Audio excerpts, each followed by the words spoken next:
Sunlight Hotel Puerto Princesa. Curious ka ba ano yung tsura ng penthouse room?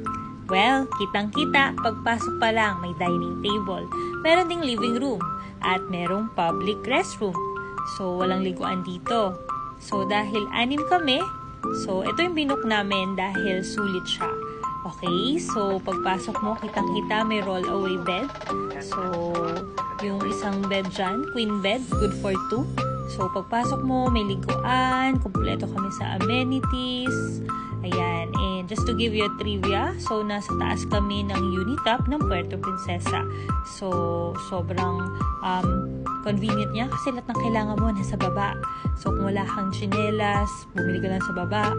So, ayan, kitang-kita mo yung another room. May magandang bathtub at napakalinis. So, paano malaman kung malinis ang bathtub? Hawakan mo lang kung walang dumikit sa'yo sa kamay mo. Well, malinis yung bathtub. Just giving you a trivia. So, ayan, ang ganda ng view from our balcony. So, ayan. So, tara, lakad-lakad pa. Okay, ayan.